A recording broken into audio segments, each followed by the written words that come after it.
are invited to look ourselves in the mirror, take stock, deepen our spirituality and our practices. And I thought it'd be wonderful to hear from different ones of you through Lent. So I asked Lloyd today if he'd come and just share a little time with us, talking about where does his values come from? How does his spirituality, how has it worked itself out of the context of his life down through the years? What's he do to muster up some strength to face some of the struggles that come along in life? So come on up, my friend, and we appreciate it. This brings things down to earth, and it'll be a real blessing for us just to hear a bit about your life, my friend.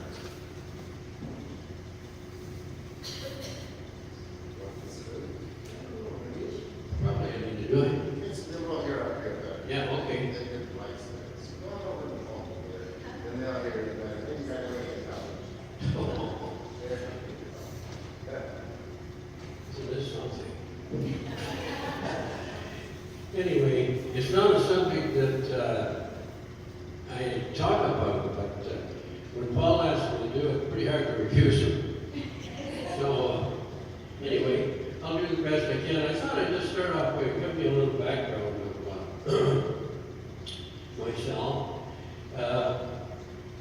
because the faith is ongoing. So I thought I'd just start and give you a brief. I was raised in Amberley. I don't know, nobody know where that is. You know where it is? Anyway, in a general store, our building was behind the store, above the store. So I was used to people all the time. Usually my father worked up 7 days a week. But anyway, we only had to walk about a mile to order to school as well. That was kept us in shape. But I'm one of 5. I have 3 sisters and a brother, and they're all still living, which I'm thankful for.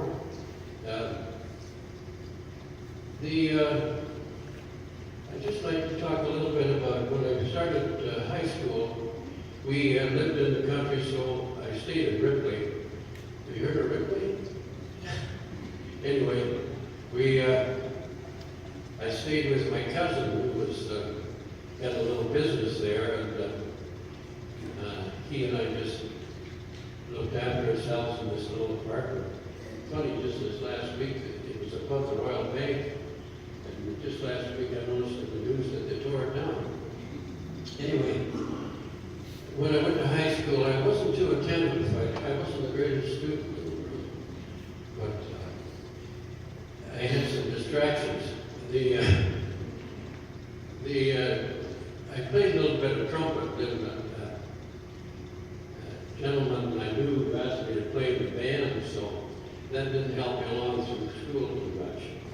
Because we played, I only played courses in the trumpet. I wasn't a great trumpet player, but he wanted me to be there and chime in at times. So anyway, we'd go out to places 50 miles away or 30 miles away, and we'd get home. He was kind of a party sort of a guy. I sometimes wouldn't get home at 3 in the morning. So I wasn't too attentive at school, and I got along to grade 12, and I got that fine. I blew in grade 13. So anyway, in September that year, I really didn't know what I was going to do. It was strange.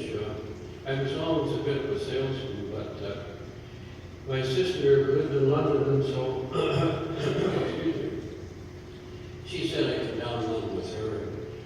And my dad thought maybe I could go to Westerville or some school, get some education, so I didn't think much of that. So the first morning I got on the bus and I went downtown, and I was dropped into Simpsons, and they hired me.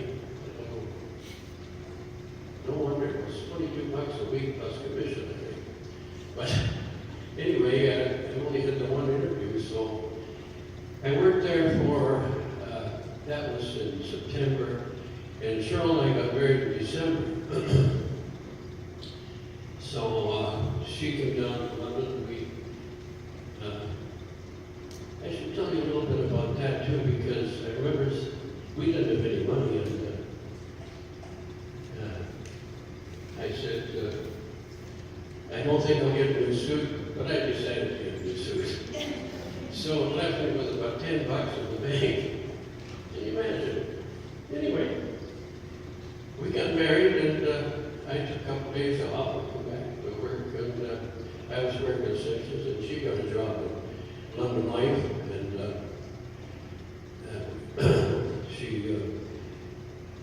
we didn't, how would I put it, wasn't making enough money, I thought, so I got a part-time job.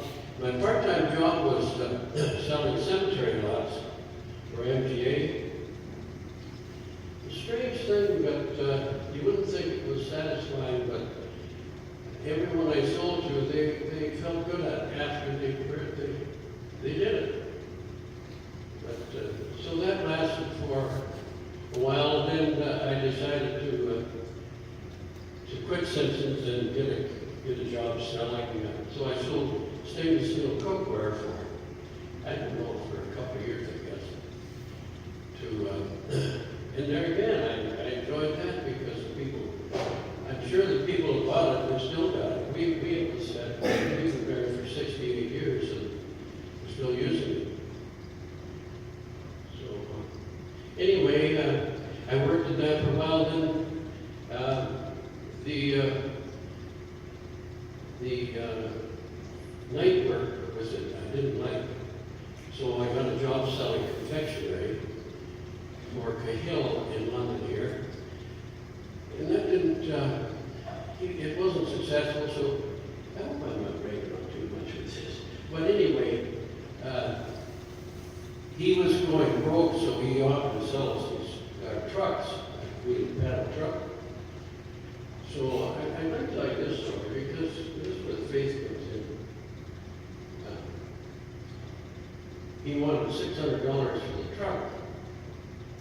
And I went to the bank, the Royal Bank in Hamilton Road there.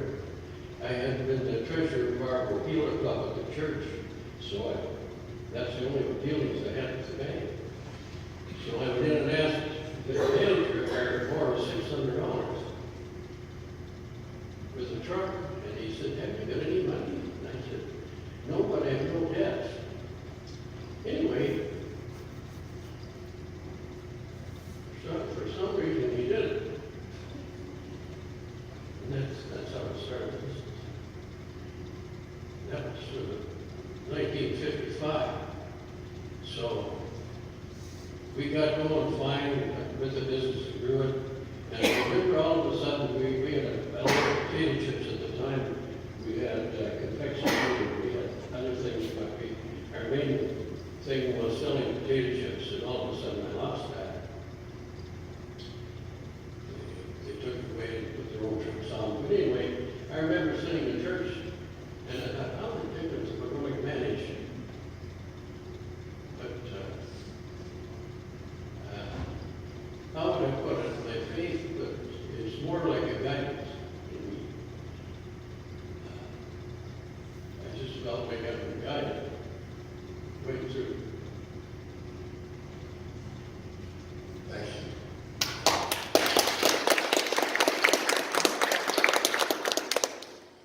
It's great to have a sense of guidance, and it sees us through all the ups and downs and in and outs of the decisions that we make. So thanks for sharing that, Lloyd.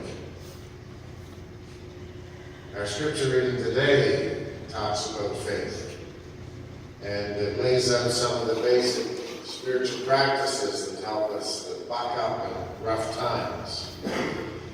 It's a story from the Old Testament, and of course the Old Testament is all about, the primary story of the Old Testament is about the Jews trying to find a land, people trying to find a land, a place where they can have that place in the sun. That's what God's placed in our hearts. We want that place, together in peace. And in the New Testament, you have Jesus, understanding that the vision's broader than just the Jewish tribe. And Jesus discovers that the reign of God is a worldwide sharing of the earth together as stewards. And Jesus reclaims the early creation stories, how we all are part of this garden and we all need to care for each other. But in our text today, Abram has just finished a major fight with a neighboring tribe who kidnapped his nephew Lot and the whole family for ransom. Now Abram refused to pay the ransom, and with God's help, so the story goes, he went to battle and he was successful. But now he's depressed. And we often notice that after some of our most exciting moments, especially moments that have been preceded by a lot of worry and anxiety, that things work out, and we get this just flush of feeling great, and then we can just feel depleted as the adrenaline releases itself and then subsides from our bloodstream. We often, after great victories, can just feel the blahs, and sometimes even a sense of depression as our sugar and adrenaline levels crash, and we get in touch with how tired we've been. So God asks him what the problem is. And Abram says, well, what's the point of all this effort? I just rescued my, son-in-law Lot, but my nephew, Lot, but what's the point? It's only going to happen again, and I don't even have an heir. So I'm working hard, I'm trying to make a life for my family, and I'm going to die, and my slave's going to inherit it all. So, what's the point? The dream of a better life that took him and his wife to sacrifice all their connections with their family back in Ur, to leave for something better as refugees, as immigrants, it just seemed to him pointless. And I think probably all of us have been there, in the midst of a loss, disappointment, pain, when it feels like our best intentions and our efforts have been for naught, and life seems barren. We feel like our dreams have betrayed us. God responds to Abram with some of the most basic spiritual practices there are. God starts by connecting Abram to nature. Takes him outside, gets him looking at the stars, gets him counting the stars. When we connect to nature, I've said it so often, when we experience it, when we really think about it, when we really take a good look at it, when we work with nature, we begin to lose our sense of isolation. We begin to lose the sense of scarcity that we just kind of pick up in the world. We just end up feeling worried about not being enough. But when we connect to nature, that just starts to go away. When we connect to it, we think about it, we realize we're part of the mystery that's so much greater than ourselves, but that includes us. Encountering nature overwhelms us with this sense of abundance that blows our mind and feeds our spirit and reignites our God-given faith. I've got a buddy who went into AA, and of course one of the first things they do at AA says, well, you got to realize you don't have the power to cope with this. You need to get in touch with your higher power. And he struggled with that because he didn't believe in God the way he had been taught God. And he just kept thinking, and then he realized, when I go north of Huntsville and I'm in the bush, I just become a completely better person. I just start to feel great about my life. I get faith back. I stop being angry. And he realized that was his higher power. That's where he connected with his higher power. And so anytime his wife would notice that he was just getting too growly and too reactive, she'd say, Dave, time to go north. You need to spend some time with your higher power. Right? And he'd go north, and sure enough, he'd become his nice self again. And so God says to Abram, look at the sky, man. Look at the sky. Abraham starts to calm down as Mother Nature begins to work her magic. And God says, Abram, you and Sarah are going to have a kid. You're going to become Abraham, the father of a great nation. And Abram, because he's there in nature, major feeling that connection is able to believe. And he says, yes, wow, that's going to happen. And he had faith. Life and love call us to this faith. We need to live in life and faith and hope. And there are so many ways of connecting to that higher power, but we need to figure out what ways work for us.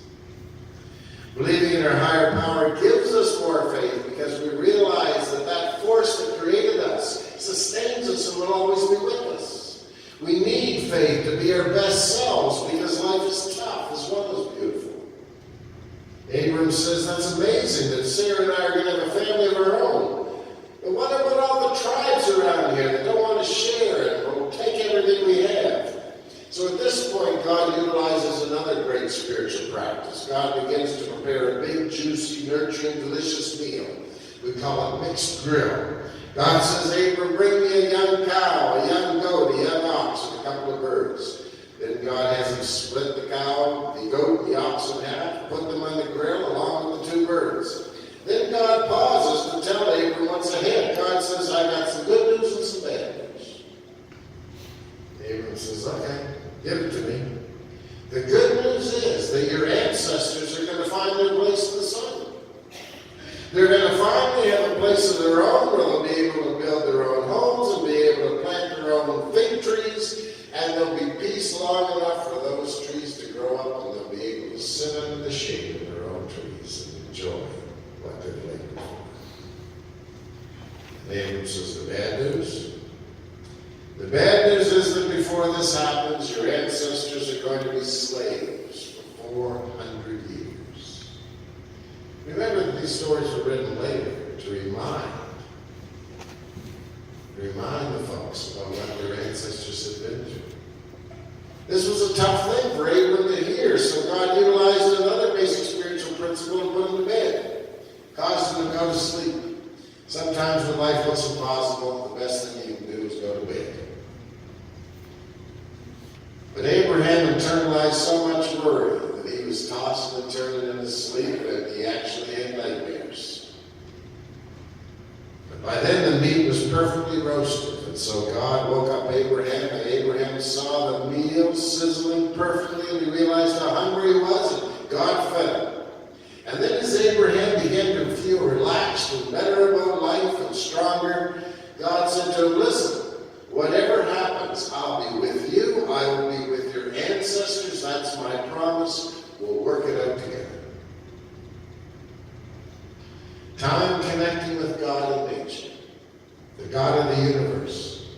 Time just talking to God, talking to ourselves, getting in touch with what's really going on in our lives, acknowledging our feelings, acknowledging our concerns, engaging in self-care, getting some sleep, having a good meal, being nurtured, nurturing others, exercising our faith in our higher power, the mystery that moves chaos into order, that takes nothingness and brings it into life, beauty, diversity, and love. That's the spiritual journey we're all on together.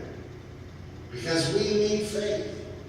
We need faith here as a spiritual community. We've got the same problem as Abraham. No kids. Well, that's not quite true. We do have an influence over our children. But what we are doing in terms of making changes to the music, probably some of the music you like more than others, but the whole air of the place is such that as people find us, they will find a welcoming place where they feel familiar and it doesn't seem strange and too churchy for them to remind them of more unpleasant memories of their religious backgrounds. We're creating a place where people will be accepted, and that is so powerful. We do this in faith. But you know, I close with a beautiful experience I had just last week. I had a grandmother bring a couple of her granddaughters in the office to say hello to me. They don't live around here, but when they come to visit Grandma, it's on a Sunday, they come to church here. And they were telling me about their kind of church life. They were raised Roman Catholic, and so they go to Roman Catholic school, and the younger one was preparing for First Communion. And I said, well, how do you like your church? They said, it's not as nice as here. But isn't that great? Isn't it great that two young girls have an experience of church and of spiritual community that they like enough that they're even interested to see a big old fogey like me? It's a gift. And so we persevere in this dream and this hope. The community will come, the community will find us. Children don't just need us, we need them too. They are a valuable and beloved part of the family of God, and without them we're not whole. Without them our spiritual health is in danger. And so we give thanks for every child that comes into this place, and for the love that they receive here from all of you and from me.